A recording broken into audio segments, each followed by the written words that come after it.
नमस्कार और इस सफर में आपका स्वागत है। कभी ऐसा लगा है कि दिमाग बस रुकता ही नहीं, चलता ही रहता है, खास तौर पर आज की इस भागदौड़ वाली जिंदगी में। तो आज हम ध्यान योग के एक बहुत पुराने रास्ते को जानेंगे, जो हमारे सोर्स मटेरियल के हिसाब से इसी शांति को पाने का एक बहुत ही पावरफुल तरीका है। आज की हमारी ये सारी बातचीत ध्यान योग ध्यान का मार्ग नाम की किताब पर आधारित है। हम कोशिश करेंगे कि इसकी जो गहरी बातें हैं उन्हें आसान तरीके से समझें और देखें कि उन्हें जिंदगी में कैसे उतारा जा सकता है। ये सवाल तो शायद हर किसी के मन में आता है ना? वो एक बेचैनी सी, मन का शांत न होना। हम सबने कभी न कभी इसे महसूस किया है। अगर ये बात जानी पहचानी लग रही है तो समझिए कि ये सफर बिल्कुल सही जगह ले आया है। तो चलिए एक नजर डालते हैं कि हमारा आज का सफर कैसा रहेगा। हम इन 5 हिस्सों से गुजरेंगे और हर एक पड़ाव हमें ध्यान को बेहतर समझने और एक शांत मन की ओर ले जाएगा। तो चलिए पहले हिस्से से शुरू करते हैं। यहाँ हम देखेंगे कि आखिर कैसे ध्यान योग मन की शांति की इस खोज का एक बहुत ही स्ट्रक्चर्ड और सदियों से आजमाया हुआ जवाब है। तो ध्यान योग है क्या चीज? देखिए, ये ध्यान की कला भी है और विज्ञान भी। विज्ञान इसलिए क्योंकि इसमें कुछ खास तकनीकें हैं, और कला इसलिए क्योंकि ये खुद को खोजने की एक बहुत ही पर्सनल जर्नी है, जिसका मकसद है मन को ठहराव देना और अपने असली स्व को पहचानना। पतंजलि का ये सूत्र कमाल का है। ये एकदम मुद्दे की बात कहता है। योग मतलब मन की वृत्तियों का निरोध। अब ये वृत्तियां क्या हैं? ये वही हैं हमारे दिमाग में लगातार चलने वाले विचार, चिंताएं, इच्छाएं जो बस घूमती रहती हैं। इसी को शांत करना ही तो ध्यान योग का असली मकसद है। और ये कोई नया ट्रेंड नहीं है, ये तो एक टाइमलेस प्रैक्टिस है जिसे हजारों सालों से लोग आत्म साक्षात्कार और आध्यात्मिक जागृति के लिए अपनाते आए हैं। और जानते हैं, ये आज की मॉडर्न लाइफ में भी उतना ही रेलेवेंट है। अच्छा, अब अगले पड़ाव पर चलते हैं। किसी भी चीज पर काम करने से पहले उसे समझना जरूरी है ना?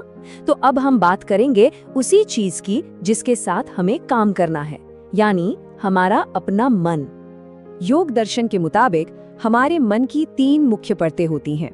पहला, चेतन मन, जहां हमारे रोज के विचार चलते हैं, जैसे शाम को खाने में क्या बनेगा।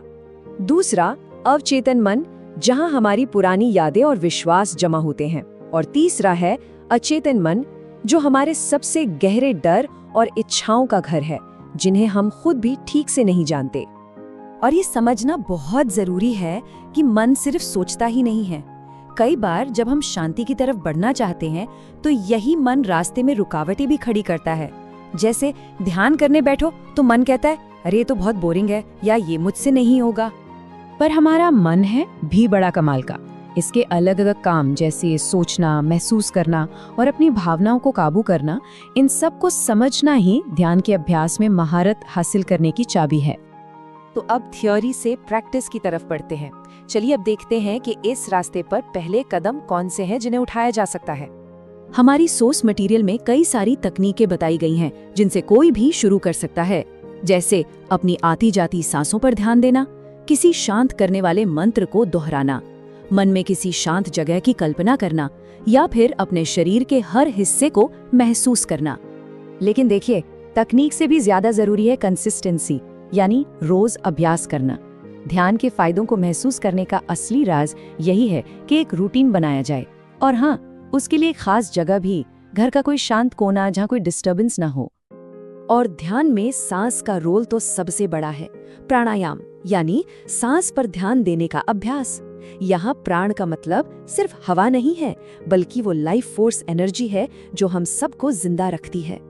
हमारी सांस एक पुल की तरह है जो हमारे शरीर और हमारी आत्मा को जोड़ती है, और इस पर काबू पाकर हम खुद को किसी बड़ी शक्ति से, यूनिवर्सल कॉन्शियसनेस से जोड़ सकते हैं। हाँ, ये रास्ता हमेशा एकदम सीधा और आसान नहीं होता। हर किसी को इसमें मुश्किलों का सामना करना पड़ता है। तो अब हम बात करेंगे कि ध्यान के दौरान जो रुकावटें आती हैं उन्हें कैसे पार किया जाए। विकर्षण यानी डिस्ट्रैक्शंस 2 तरह के हो सकते हैं। एक तो होते हैं अंदरूनी, जैसे मन में चलते हुए विचार या कोई बेचैनी, और दूसरे होते हैं बाहरी, जैसे आसपास का शोर या शरीर में कोई तकलीफ। दोनों ही ध्यान में रुकावट डाल सकते हैं। तो इन डिस्ट्रैक्शन से कैसे निपटें? हमारा सोर्स मटेरियल कुछ कमाल की रणनीतियां बताता है।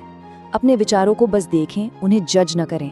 जैसे आसमान में बादल आते जाते हैं, समझें कि ये हमेशा नहीं रहेंगे, आएंगे और चले जाएंगे।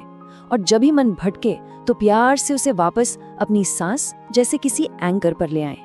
और अब हम पहुंचते हैं अपनी मंजिल पर, वो वजह जिसके लिए ये सारा सफर शुरू हुआ था।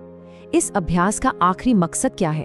वो है मन में एक गहरी शांति को विकसित करना। आंतरिक शांति का मतलब ये नहीं कि बाहर सब कुछ शांत हो जाए। इसका असली मतलब है अंदर से एक ठहराव महसूस करना, चाहे बाहर की परिस्थितियां कैसी भी क्यों ना हो। और जब कोई ध्यान योग का नियमित अभ्यास करता है तो उसके फल बहुत गहरे होते हैं। मन ज्यादा साफ हो जाता है, जिससे फैसले लेना आसान होता है। भावनाओं में एक संतुलन आता है और हर चीज से एक जुड़ाव महसूस होने लगता है। ये खूबसूरत बात खुद को जानने की ताकत को दिखाती है। ये हमें याद दिलाती है कि जब हम खुद को अंदर से समझ लेते हैं तो हम अपने बाहर की दुनिया को भी बेहतर ढंग से समझने लगते हैं। स्वयं को जानो और तुम ब्रह्मांड और देवताओं को जान जाओगे। तो चलिए, इस सफर के अंत में आपको एक सवाल के साथ छोड़ते हैं। जरा सोचिए, अगर जीवन में पूरी तरह से आंतरिक शांति हो तो वो कैसी दिखेगी, कैसा महसूस होगा? इस पर जरूर गौर कीजिएगा।